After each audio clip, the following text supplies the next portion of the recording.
الحمد للہ وحدہ والصلاة والسلام علی من لا نبی بعدہ سبحانک لا علم لنا الا ما علمتنا انک انت العلیم الحکیم رب اشرح لی صدری ویسر لی امری واحلل عقدۃ من لسانی یفقهوا قولی رب یسر ولا تعسر وتمم بالخیر وبک نستعین یا فتاح ربی زدنی علما ربی زدنی علما ربی زدنی علما اللہم صلی علی محمد فی اول کلامنا اللہم صلی علی محمد فی اوسط کلامنا اللہم صلی علی محمد فی آخر کلامنا۔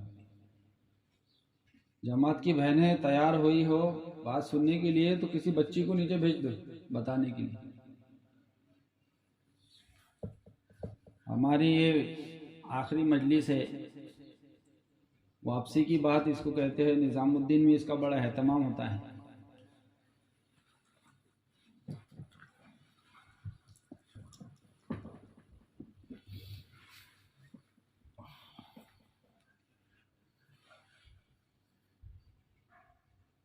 دھیان توجہ سے بات کو سنیں۔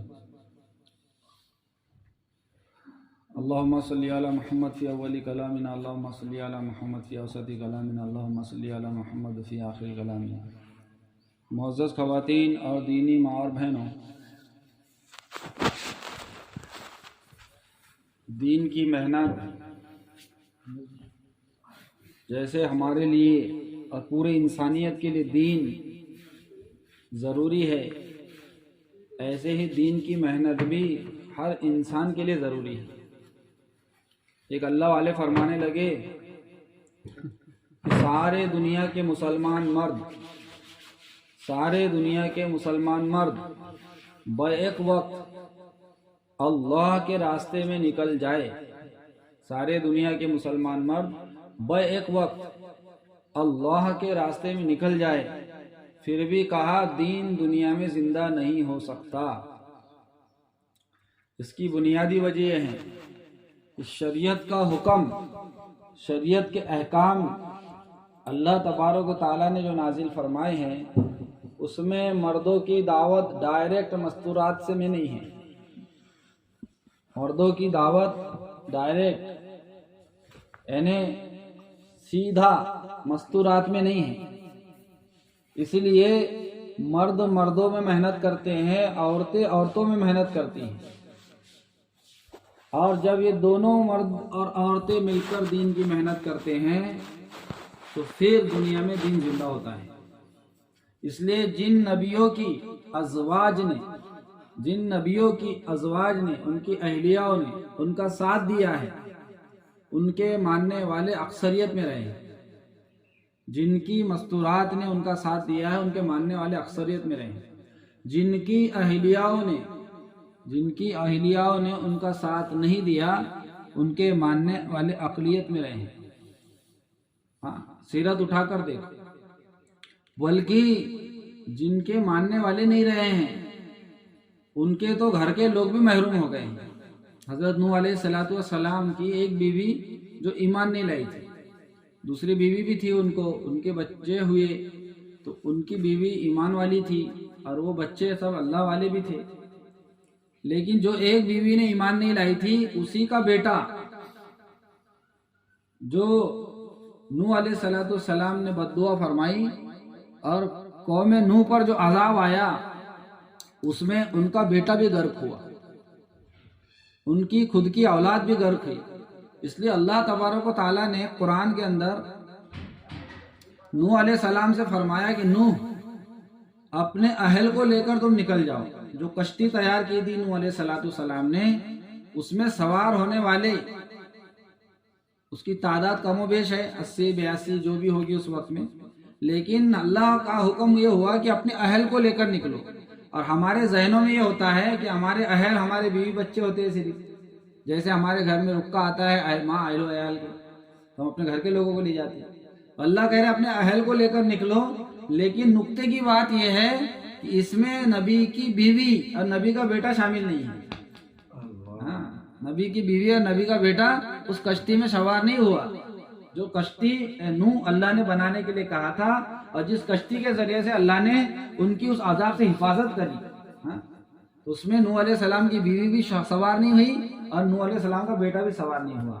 تو پتہ یہ چلتا ہے جب نوح علیہ السلام نے دعا فرمائی اللہ تبارک و تعالیٰ سے اپنے بیٹے کے لیے، تو اللہ نے کہا نوح جو آپ کی نہیں سنتا وہ آپ کا نہیں ہے، یعنی جو ہر زمانے میں نبی کی بات نہیں مانے گا وہ نہ نبی کا ہے نہ اللہ کا ہے، نہ نبی کا ہے نہ اللہ کا ہے۔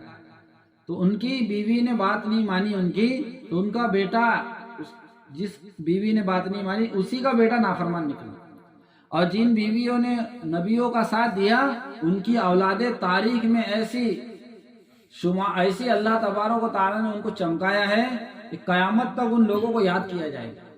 حضرت ابراہیم علیہ السلام،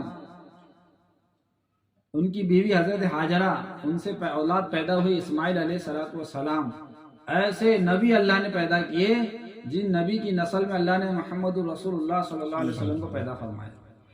تو یہ فائدہ ہے عورتوں کا دین میں لگنا۔ حضرت نبی کریم صلی اللہ علیہ وسلم نے عورتوں کے اعتبار سے اتنی فکر فرمائی کہ دین کی دعوت مردوں سے پہلے عورتوں کو دی۔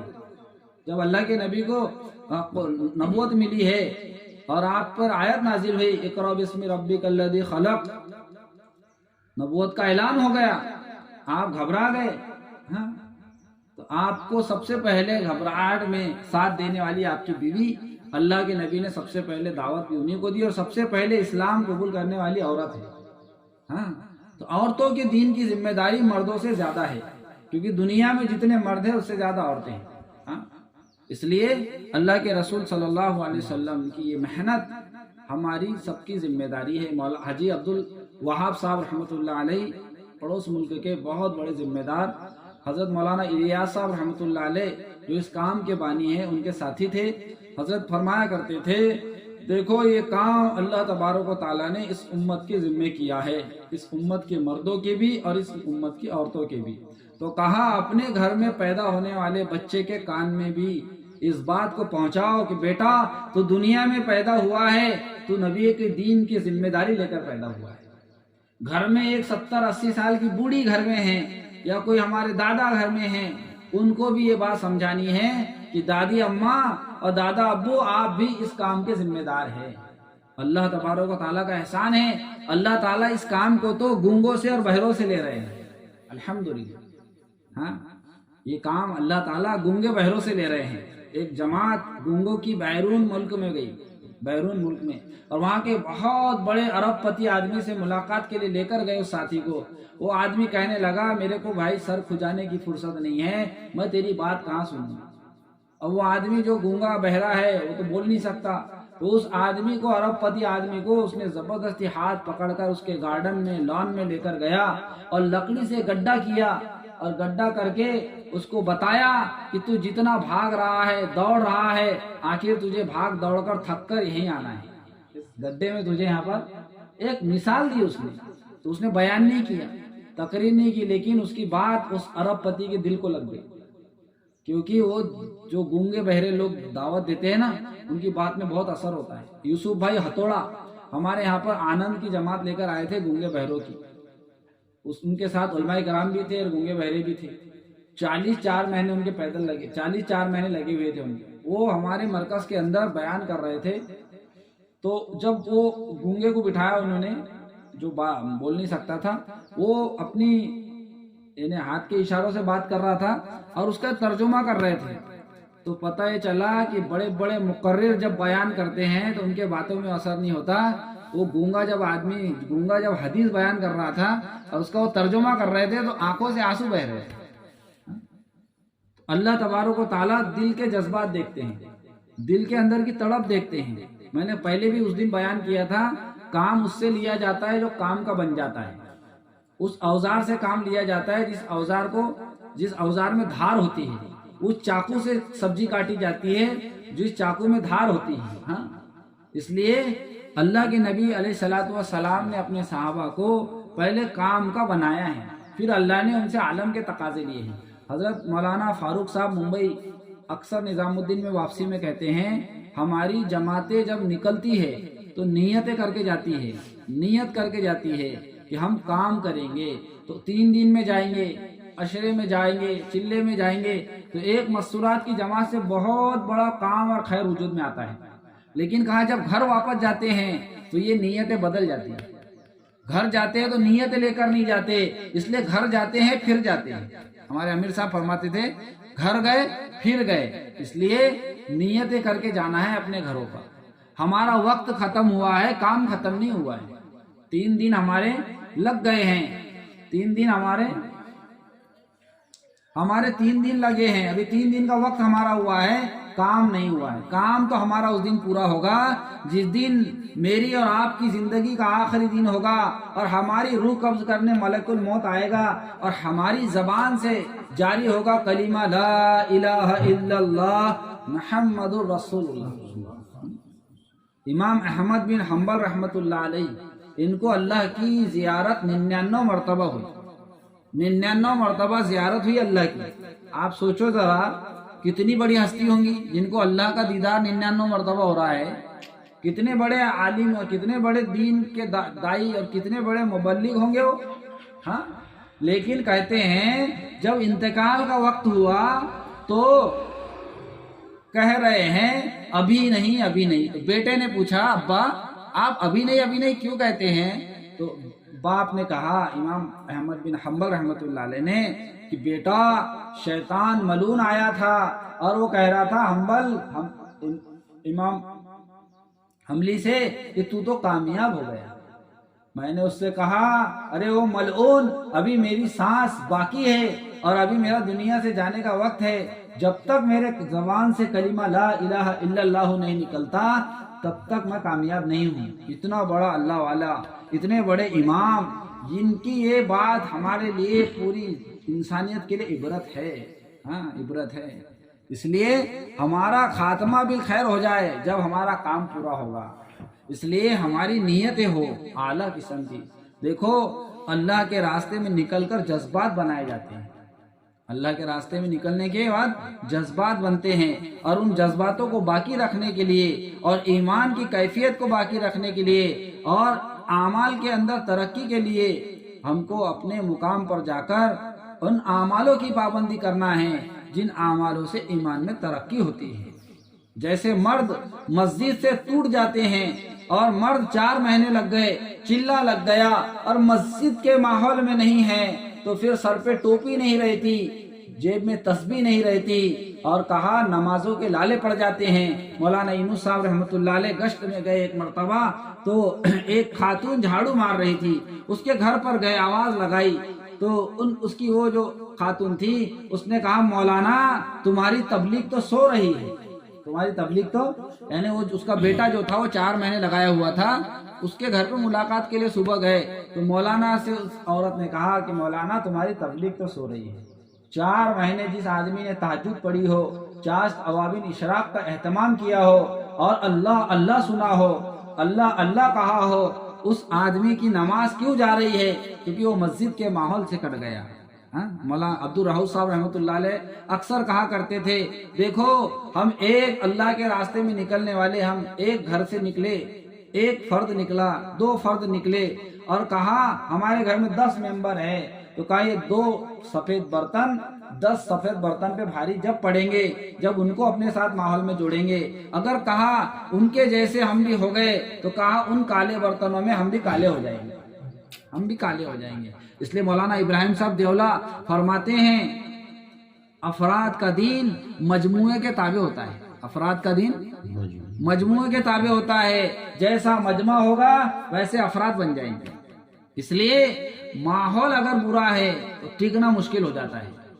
اس لیے ہم کو اپنے گھروں پر جانے کے لیے ہم جانا ہے، ہمارا وقت ہو گیا ہے، لیکن ہم نیت لے کر جائیں کہ ہم جو جا رہے ہیں ہم اپنے گھروں پر لوٹ رہے ہیں تو ہم اپنے گھروں پہ اس لیے جا رہے ہیں کہ ہم وہاں جا کے محنتیں کریں گے انشاءاللہ. صحابہ کرام رضی اللہ عنہ اجمعین نے جب اسلام پہ بیعت کی تو انہوں نے اللہ کے نبی سے جو بیعت کی ہے اس میں یہ بات طے ہوئی تھی کہ اے نبی اللہ ہمارا دل چاہے گا تو بھی ہم دین پر چلیں گے، دین کا کام کریں گے، دل نہیں چاہے گا تو بھی کریں گے، حالات سازگار ہوں گے تو بھی کریں گے، حالات ناساز ہوں گے تب بھی کریں گے، ہاں خوشی ہوں گی تب بھی کریں گے، غمی ہوں گی تب بھی کریں گے.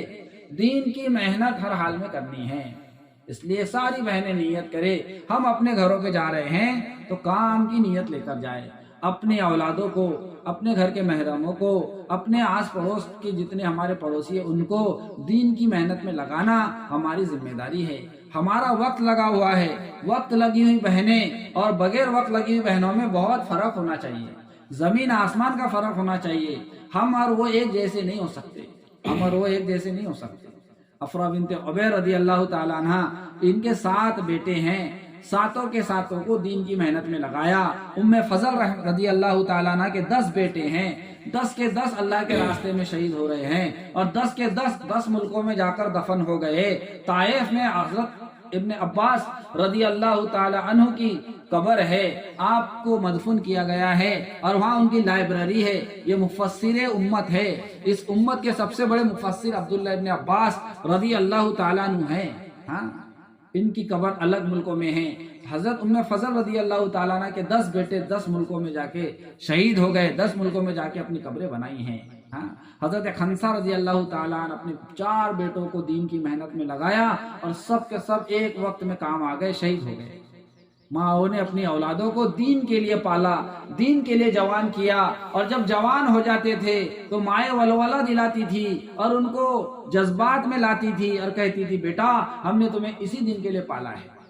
واقعی میں اللہ جل جلالہ امن والوں نے ہمارا اسلام کا مفہوم ہم کو بیان کیا قرآن کے اندر، قل ان صلاتي ونسكي ومحياي ومماتي لله رب العالمین، کہ میری نماز، میری عبادت، میرا جینا اور میرا مرنا سب رب العالمین کے لیے ہے۔ میری زندگی کا مقصد تیرے دین کی سرفرازی، میں اسی لیے مسلمان، میں اسی لیے نمازی۔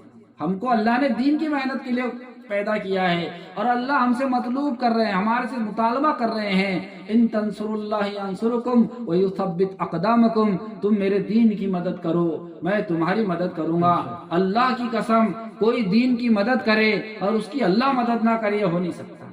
ہاں، جیسے اللہ نے نبیوں کی مدد کی ہے بعینیہ، اس امت میں جو دین کا کام کرے گا اور دین کی مقصد، دین کے کام کو مقصد بنا کے کرے گا، اللہ اس کی دنیا بھی بنائیں گے، اللہ اس کی آخرت بھی بنائیں گے۔ ہاں، دائی کو اللہ محروم نہیں کریں گے، دائی کو بھی محروم نہیں کریں گے اللہ، اور دین کی محنت کرنے والے کی 7 نسلوں کو اللہ پاک آباد کرتے ہیں، 7 نسلوں کو، یہ بات طے ہے، 7 نسلوں۔ اس لیے محترم خواتین، سب سے پہلے اپنے گھر کے لوگوں پہ محنت کرنا ہے کہ میرے گھر کا ماحول دین کے مطابق ڈھل جائے، میرے گھر میں کوئی بے نمازی نہ رہے، میرے گھر میں کوئی اللہ کی نافرمانی کرنے والا نہ رہے، کوئی میرے گھر میں سنتوں کو چھوڑنے والا نہ رہے، کوئی ایسا نہ رہے جس کا تعلق مسجد سے نہ ہو، میرے گھر کی ساری عورتیں یہ اجتماعی تعلیم سے جڑے، گھر کی تعلیم سے جڑے، قرآن، نماز، ذکر، تلاوت، اس کا اہتمام کرنے والی ہو۔ یہ اب میری ذمہ داری ہے، میں اپنے ساتھ ساتھ پورے علاقے کی ذمہ داری اپنے اوپر لوں، اور میرے ذات سے پورے علاقے میں دین کا کام ہو۔ یہ اللہ سے دعائیں بھی کرنا ہے۔ اس لیے ہماری اب واپسی ہو رہی ہے، ہم گھر جا رہے ہیں، اس لیے نیتوں کو لے کر جائیں کہ ہم اللہ کے راستے سے جا رہے ہیں، تو ہم اپنے گھر کے لوگوں کو بھی کام میں لگائیں گے۔ سب سے پہلے اپنے اولادوں کی فکر، پھر اپنے شوہروں کی فکر۔ وہ شوہر جو بیچارہ ہمارے لیے دن بھر تھکتا ہے اور کماتا ہے اور پسینے بہاتا ہے، ہاں، نوکری پیشے پہ جاتا ہے، دھندے پانی پہ جاتا ہے، ہماری ایک ایک چیز کی خیال رکھتا ہے، ہمارے ہر چیز کو وہ ہم کو لا کر دیتا ہے۔ اتنے احسان مردوں کے عورتوں پر ہوتے ہیں، اتنے احسان مردوں کے عورتوں پر ہے کہ اللہ کے رسول صلی اللہ علیہ وسلم نے فرمایا، کوئی عورت اپنے شوہر کا حق ادا کرنا چاہے اور اس کے شوہر کو پورے جسم میں زخم ہو جائے اور وہ زبان سے اس کو صاف کرے تو بھی وہ شوہر کا حق ادا نہیں کر سکتا۔ ایسے شوہر ہمارے جن کے بارے میں اللہ کے نبی نے فرمایا کہ میں کسی کو سجدے کا حکم دیتا تو عورتوں سے کہتا اپنے شوہروں کو سجدہ کرے۔ وہ بیچارے آج بے دینی کی زندگی گزار رہے ہیں، اس لیے ان کی فکریں کرنا ہے ہم کو کہ ہم ان کا کھا رہے ہیں، ان کے ماتحت میں ہم ہیں اور ہم ان کا کھا رہے ہیں، وہ ہماری ہر ضرورت کو خیال میں رکھتے ہیں، تو کیا ہم نہیں چاہیں گے کہ وہ ہمارے ساتھ جنت میں جائے یا وہ اللہ کے بندے بن جائے، اللہ کو راضی کرنے والے بن جائے؟ اپنے گھر کے محرموں کی، باپ کی، بھائی کی، بیٹے کی، شوہر کی دین کی ذمہ داری آپ کے ذمہ ہے۔ اکرمہ بن ابی جہل رضی اللہ تعالیٰ عنہ بھاگ رہے اسلام سے، ام جمیل رضی اللہ تعالیٰ عنہ ان کے پیچھے بھاگی، ان کو سمجھایا کہ آپ چلیے، اللہ کے نبی صلی اللہ علیہ وسلم نے آپ کو بلایا ہے، میں آپ کے لیے امن لے کر آئی ہوں، آپ اگر چلیں گے تو آپ کو کچھ نہیں کیا جائے گا۔ ام جمیل اپنے شوہر کی فکر کر رہی ہے، اور اللہ نے ان کو پھر وہ صحابی رسول بنایا ہے۔ وہ اکرمہ بن جہل جو اسلام کے دشمن تھے اور مسلمانوں کو قتل، صحابہ کو قتل کرنے والے تھے، وہ صحابی بن گئے، صحابی رسول بن گئے اپنے بیوی کی فکر پر۔ حضرت عمر فاروق رضی اللہ تعالیٰ عنہ ان کے بہن کے ذریعے سے یہ اسلام میں داخل ہو گئے۔ حضرت عثمان بن عفان رضی اللہ تعالیٰ عنہ، عثمان غنی رضی اللہ تعالیٰ عنہ، یہ اپنی خالہ کی وجہ سے اسلام میں داخل ہو گئے اور عشرہ مبشرہ کے صحابی ہے، عشرہ مبشرہ کے صحابی ہے۔ اللہ اکبر! یہ فکریں کی ہیں عورتوں نے، کہ ان کے شوہروں کی فکر، بھائیوں کی فکر، باپ کی فکر، ہاں بیٹے کی فکر ہم کو کرنا ہے کہ ان کا تعلق مسجد سے جڑے، یہ مسجد کے اعمالوں میں رہے۔ ہر مستورات کو معلوم ہونا چاہیے مسجد کے کیا اعمال ہیں، ہاں کہ مشورہ کب ہوتا ہے، مشورہ اگر فجر کی نماز کے بعد ہے، مسجد کی تعلیم فجر کے بعد ہے، اور ہمارا شوہر وہاں گیا تھا اور 10 منٹ میں واپس آ گیا تو ہم پوچھے کیوں جی آپ مشورے میں نہیں بیٹھے، آپ تعلیم میں نہیں بیٹھے، تعلیم میں بیٹھ جاتے، رسول اللہ صلی اللہ علیہ وسلم کی بات سن لیتے، آپ کے اندر حدیث کا نور داخل ہو جاتا، آپ کو اللہ پاک عمل کی توفیق دے دیتے، مشورے میں بیٹھتے، ساری دنیا کی خیر آپ کے حصے میں آ جاتی۔ اس طرح سمجھائے، ہاں بڑے اعمال ہیں، بڑے اعمال۔ ایسے ہی گھر کی تعلیموں میں بھی اپنے گھر کے لوگوں کو بٹھانا، ایسے ہی ہماری مسجد کی آبادی کی محنتیں مسجدوں میں ہوتی ہے، ان محنتوں میں ہمارے مرد رہے۔ یہ کیا زندگی ہوئی جس اللہ نے ہمیں زندگی دی، ہم کو ہر نعمت سے نوازا، اس اللہ کے دین کی محنت کے لیے ہمارے محرموں کے پاس اگر ٹائم نہیں ہے تو یہ زندگی کا کیا مقصد، ایسی زندگی کیا کام کی، ہاں ایسی زندگی کیا کام کی؟ تو ہمارے محرم اس میں حصہ لینے والے ہو، عشاء کے بعد عمل ہوتا ہو، مغرب کے بعد ہوتا ہو، تو کام دھندے سے آنے کے بعد ان کو عمل میں شریک کرے، ان کو ترغیبیں دیں۔ ایسے ہی ہمارے محلے کی بس مسجد میں 2 گشت ہوتے ہیں، ایک عمومی گشت اور ایک دوسرا گشت، اس کے اہتمام کروائے۔ عمومی گشت کا دن ہمارے محرموں کے لیے ضروری ہے، اس کو عید کا دن کہا ہے، ہدایت کا دن کہا ہے۔ باہر ملکوں میں اس کا بڑا اہتمام ہوتا ہے، اور باہر گشت دوسرا گشت جو ہے اس کو اہتمام سے کروائے۔ ایسے ہی ہمارے محرم کے لیے جمعہ کے دن امراوتی میں شب گزاری ہوتی ہے، وہ شب گزاری میں ہمارے محرم جمعہ کے دن ہم ان کا ڈبہ بستر تیار کرے اور عصر کی نماز کے بعد ان کو مرکز بھیجے۔ شب گزاری کا اہتمام دلوں کا غسل ہے۔ داراپور کے اندر، کھولاپور کے واجب میں داراپور ہے، وہاں کی بہنوں کا مسورات وقت لگا ہوا ہے، کئی بہنوں کا چلہ لگا ہوا ہے۔ کارگزاری میں سننے کو ملا کہ وہ کھیتی باڑی سے آنے والے مرد جب کھیت سے آتے عصر کی نماز میں تو ان کی بیویاں، ان کی گھر کی مستورات، وہ ان کو ڈبہ اور بستر دیتی، کہتی کہ جاؤ آپ آج آپ کا جو ہے آپ شب گزاری کا دن ہے۔ یہ ہماری ذمہ داریاں ہیں۔ ہاں انجینئر شیر صاحب پٹنہ کے اس زمانے میں کرفیو لگا اور دوسرے گشت کا دن تھا، ہاں اب گشت مغرب کے بعد کرنا تھا اور کرفیو لگا ہوا ہے، باہر نکلیں گے گولی مار دی جائیں گی۔ تو انہوں نے کہا بیگم میں تو جاؤں گا دوسرے گشت۔ انہوں نے کہا کیا ضرورت ہے، باہر ماحول گرم ہے۔ کہا میں دوسرا گشت نہیں چھوڑ سکتا، تو ایک کام کر، تو میرے لیے ایک کام کر سکتی ہے لیکن میں دوسرا گشت نہیں چھوڑ سکتا۔ کیا میں کیا کروں؟ کہا میں جب تک واپس نہیں آتا مصلی پہ بیٹھی رہے، اللہ سے دعا کر کہ میرا شوہر سلامتی سے گھر پہ آ جائے۔ اتنے گرم ماحول میں بھی حضرت فرما رہے تھے کہ میرا 40 سال تک کبھی دوسرا گشت ناگا نہیں ہوا، کبھی میرے 3 دن ناگے نہیں ہوئے، دعوت کا کوئی عمل مجھ سے نہیں چھٹا۔ کہتے ہیں مستجابت دعا اللہ نے بنایا۔ ہمارے اپنے علاقے میں آئے تھے تو لوگ ان کے پاس زیتون کا تیل اور پانی لے کر آ رہے تھے، اللہ کے فضل سے کئی لوگوں کو اللہ نے شفا دی۔ ہم نیپال وقت لگا رہے تھے، وہ ان کی کارگزاری ہم نے سنے کہ ایسے کتنے لوگ تھے جن کو بڑی بڑی بیماریاں تھیں، اللہ نے ان کے پانی سے اور ان کے دم کیے ہوئے تیل سے کئی لوگوں کو شفا دے دی۔ تو مستجابت دعا بنتا ہے آدمی دعوت کی محنت کی پابندی سے، مستجابت دعا بنتا ہے۔ اس لیے اپنے محرموں کی فکرے، ایسے ہی مہینے کی 3 دن ہم کو ہمارے محرموں کو ہر مہینے 3 دن بھیجنا ہے، اور ہر تیسرے مہینے میں اپنی ترتیب بنانی ہے کہ جی 2 مہینے آپ نے مردوں میں لگا لیے، اب تیسرا مہینہ ہمارے ساتھ جانے کا ہے۔ آپ مستورات کی جماعت بنائیے، یہ نہیں کہ ابھی نکلے تھے جنوری میں اب نکلیں گے اگلے سال، عجیب المیہ ہے مستورات کے کام میں کہ جماعت آج نکلتی ہے، اس کے بعد 6 مہینے 9 مہینے وہ جوڑا نکلتا ہی نہیں ہے۔ جی ایسا نہیں ہے، آپ ابھی جنوری میں نکلے، آپ کو مارچ میں اور نکلنا ہے، آپ کو مارچ میں اور نکلنا ہے۔ اگر تقاضے پہ چلنے کی استعداد ہو تو الحمدللہ، اگر جماعت تیار ہے اور کوئی جوڑا نہیں ہے اور تقاضا آ گیا ایوب بھائی آپ کو جانا پڑتا، تو آپ اپنے شوہر سے کہیے کہ کوئی بات نہیں، ابھی آئے ہم، لیکن 4 بہنوں کا فائدہ ہو جائے گا، میں اور تیار ہوں۔ ہاں آپ چلیے جماعت میں۔ عشرہ لگا کر آئے تھے، ہاں سال میں ایک عشرہ لگانا ہے 12 مہینے میں، لیکن تقاضا ہے تو عشرے میں دوبارہ جا سکتے ہیں۔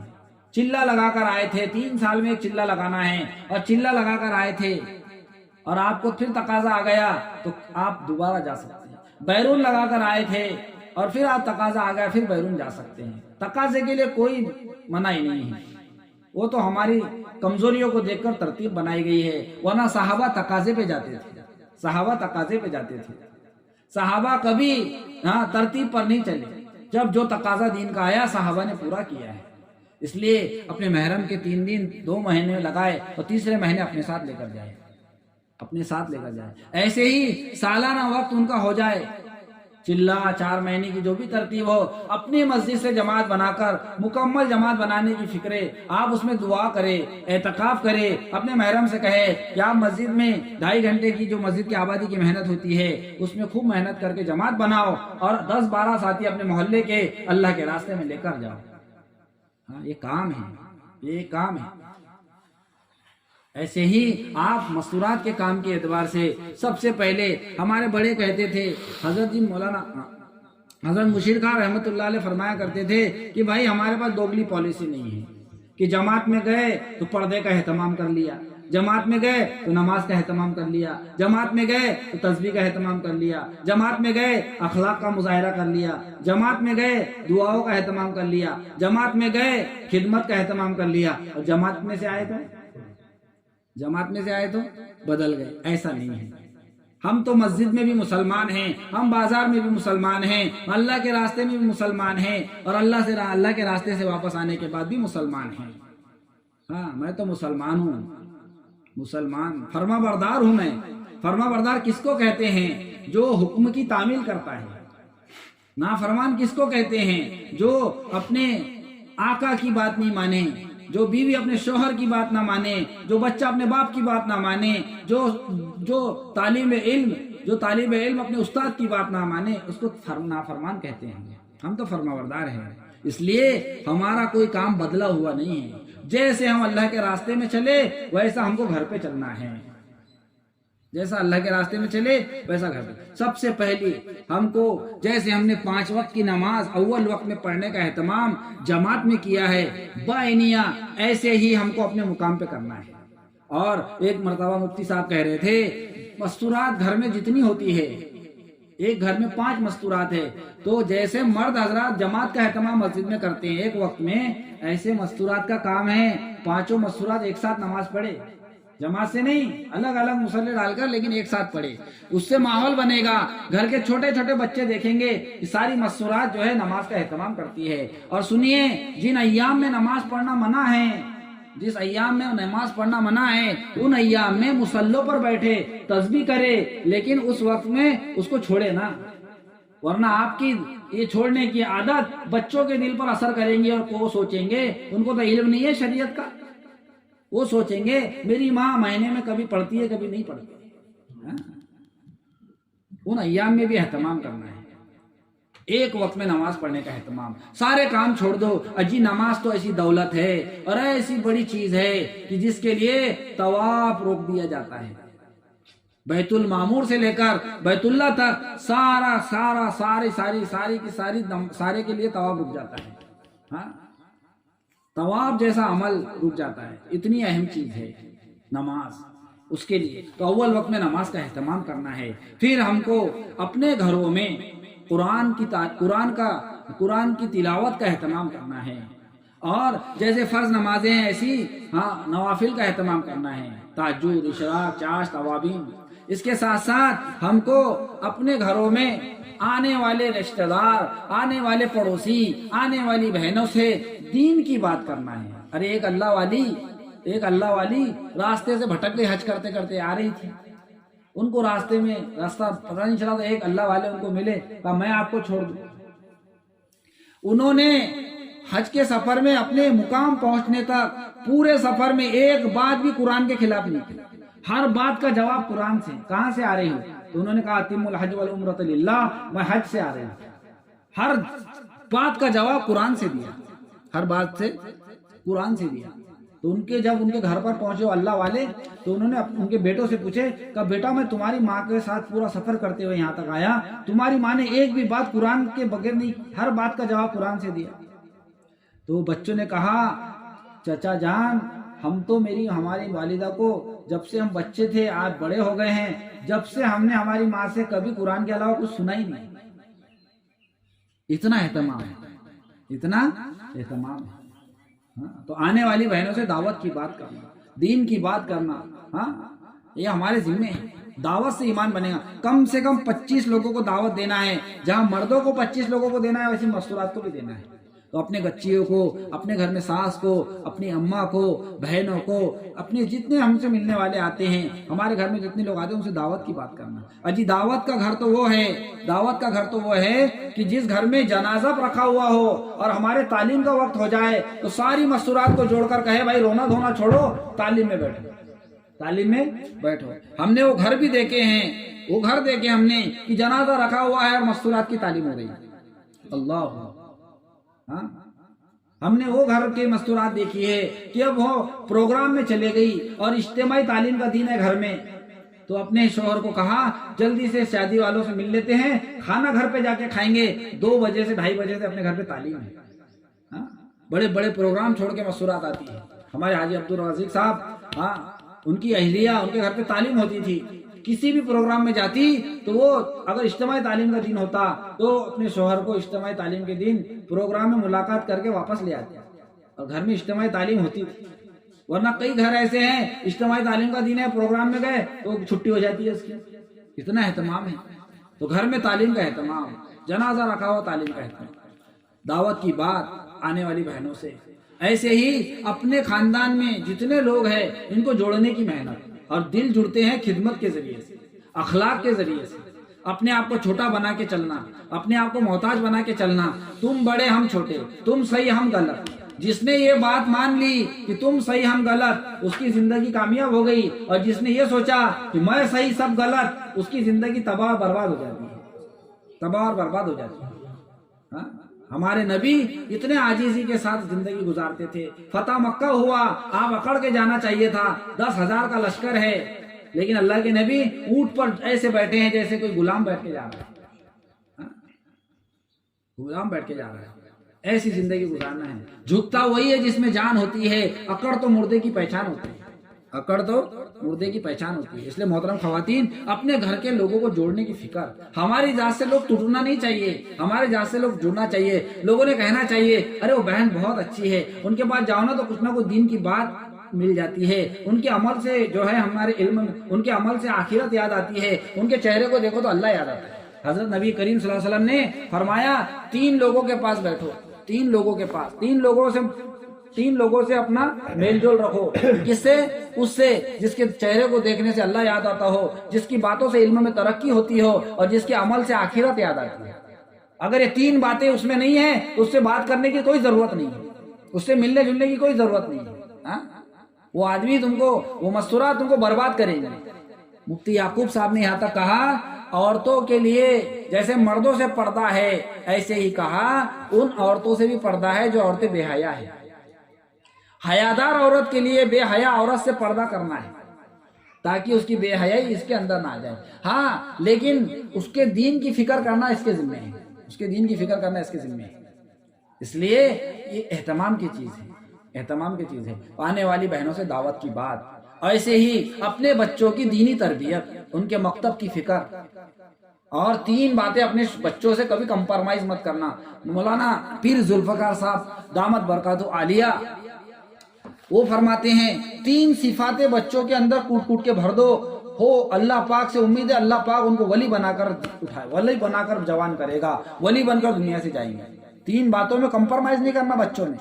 پہلی بات نماز میں کمپرمائز نہیں، بیٹا ہم دیکھو جو بولیں گا وہ کھلائیں گے، جو بولیں گا وہ دلائیں گے، لیکن نماز میں کمپرومائز نہیں کریں گے، چاہے تیرا پیٹ دکھ رہا ہو، تیرا سر دکھ رہا ہو، تجھے بخار آیا ہو، نماز پڑھ، نماز میں کمپرومائز نہیں، نماز میں کمپرومائز نہیں۔ حضرت عمر فاروق رضی اللہ تعالیٰ عنہ کے چھورا مارا گیا تھا اور آپ کو جو ہے ہمیشہ خون جایا کرتا تھا، کچھ کھاتے تو وہ بھی باہر نکل جایا کرتا تھا اور گشی آ جایا کرتی تھی۔ صحابہ کرام جاتے کہ امیر المومنین نماز کا وقت ہوا ہے، امیر المومنین فرماتے ہاں میں نے نبی کریم صلی اللہ علیہ وسلم سے سنا ہے جو نماز نہ پڑھے اس کا اسلام میں کوئی حصہ نہیں۔ اتنا نماز کا اہتمام، نماز میں کمپرومائز نہیں۔ دوسری بات بچوں سے جھوٹ برداشت نہیں کریں گے۔ بچے سے کہنا بیٹا سب کریں گے، ہم تمہارا جھوٹ برداشت نہیں کریں گے۔ جس بچے کو گھر میں جھوٹ کی عادت پڑ گئی وہ بچہ ولایت کے درجے پر کیا، وہ تو نیک آدمی بننے کے قابل نہیں ہے، کبھی نیک نہیں بن سکتا۔ جو ماں اپنے بچوں کو جھوٹ سے نہیں بچائیں گی، اللہ کی قسم اس ماں کو سب سے پہلے جہنم میں ڈالا جائے گا۔ ہاں، اس ماں کو پہلے جہنم میں ڈالا جائے گا۔ ماں بچے کا پہلا مدرسہ ہے، ماں بچے کا پہلا مدرسہ ہے۔ افسوس ہے کہ آج مائیں بچوں کو جھوٹ سکھا رہی ہے۔ اللہ کے نبی صلی اللہ علیہ وسلم کے زمانے میں ایک صحابیہ نے اپنے بچے کو بلانے کے لیے ایسی مٹھی دبائی اور کہا بیٹا ادھر آ جا میں تجھے دیتی ہوں۔ جب اس نے مٹھی کھولی بچہ پاس گیا، کچھ نہ ملا۔ اللہ کے نبی نے کہا تو نے جھوٹ کہا، تو نے بہت بڑی خطا کی، اپنے بچے کو یہ گندی عادت سکھا رہی ہے۔ یہ بھی منع کیا ہے۔ ہم بولتے نا ادھر آ جا ادھر آ جا۔ ایک جھوٹ جو ہے وہ اتنا خطرناک ہوتا ہے، اس کی بدبو کئی میلوں تک جاتی ہے۔ اللہ ہماری آپ کی حفاظت فرمائے۔ جھوٹ بولنے والے کے منہ میں سڑن پیدا ہو جاتی ہے، سڑن پیدا ہو جاتی ہے۔ جھوٹ کو اللہ کے نبی نے فرمایا میری امت سب کر سکتی ہے، جھوٹ نہیں بولتے۔ ایمان والے کی زبان جو ہے وہ یعنی پتھر سے زیادہ، بولتے ہیں نا پتھر کا پٹاؤ، یعنی پتھر کی لکیر مٹ سکتی ہے، ایمان والے کی زبان جو دی ہے وہ نہیں۔ پہلے لوگ ایمان والے کی زبان پر اعتماد کرتے تھے، اس لیے بچوں میں جھوٹ برداشت نہیں کریں گے۔ ان کو سمجھا دو کہ بیٹا ہم نماز میں کمپرومائز نہیں کریں گے، جھوٹ میں کمپرومائز نہیں کریں گے۔ اور تیسرا اللہ معاف فرمائے پوری امت کا یہ المیہ ہو گیا ہے کہ اگر مسلمانوں کے بچوں کو آپ کمپٹیشن کرائے ورلڈ لیول پر، ورلڈ کپ کرائے ان کا ورلڈ کپ، تو مسلمانوں کے بچے جیت جائیں گے۔ کائے میں؟ گالیوں میں، گندی زبانوں میں۔ ورلڈ کپ اگر ان کا کرائے تو مولانا پیر ذوالفقار صاحب دامت برکاتہ نے کہا تیسری چیز بچوں کو سکھاؤ تہذیب، بڑوں کا ادب۔ اپنے گھر میں چچا ہے، ماموں ہے، پھپھا ہے، ان کا ادب سکھاؤ، استادوں کا ادب سکھاؤ، ماں باپ کا ادب سکھاؤ، دادا دادی کا ادب سکھاؤ۔ جو بچوں کے اندر بچپن سے ادب نہیں ہوتے، ہاں اللہ بہتر جانتا ہے، ان بچوں کا فیوچر ایک دم خراب ہے۔ وہ چاہے کتنی بھی ترقی کر لے اور کوئی امید نہیں کی جا سکتی کہ وہ کل چل کے آپ کے بھی ساتھ بدسلوکی کرے۔ آج بچپنے میں بچہ سمجھ کر لوگ سوچتے ہیں، ہنستے ہیں اور بولتے دیکھیں اپنا گالیاں دے رہا ہے، اور بچوں کی گالیوں کو ہنسی مذاق پہ لے رہے ہیں۔ اللہ ہماری حفاظت فرمائے۔ ایسا نہیں ہے۔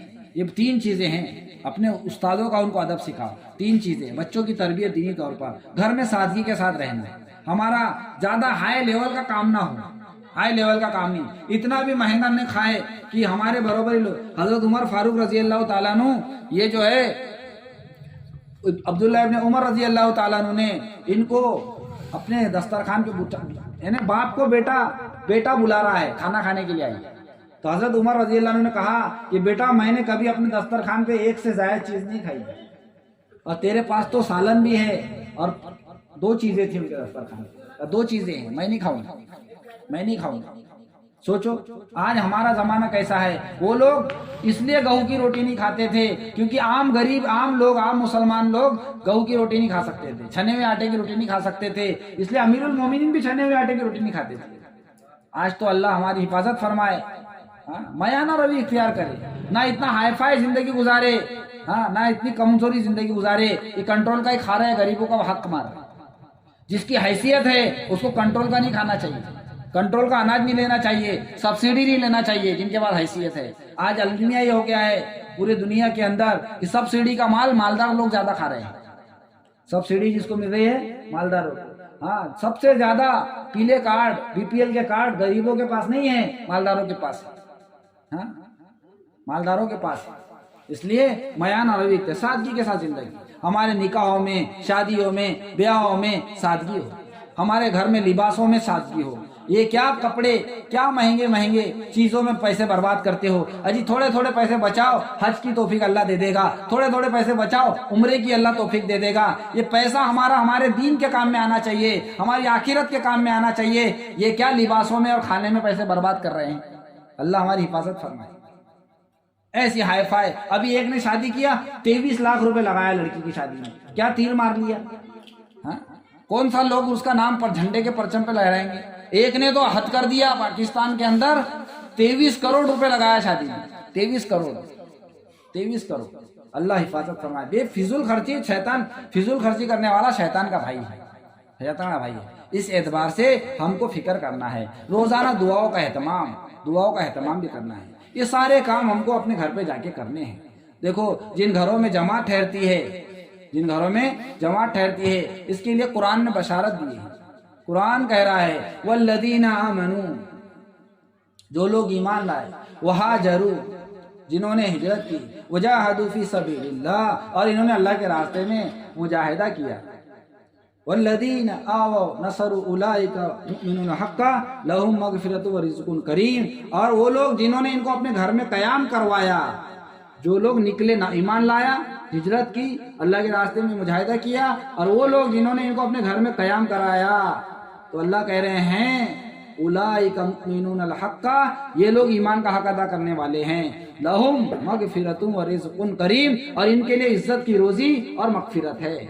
ہاں، تو جن گھروں میں ہمارا قیام ہوتا ہے نا، وہ گھر والوں کا شکر ادا کرنا، ان کے لیے دعائیں کرنا، ان کے لیے اللہ تعالیٰ سے مانگنا، ان کا کیونکہ دیکھو انہوں نے اپنے گھر میں اپنے کو جگہ دی، اللہ ان کو جنت میں جگہ عطا فرمائے۔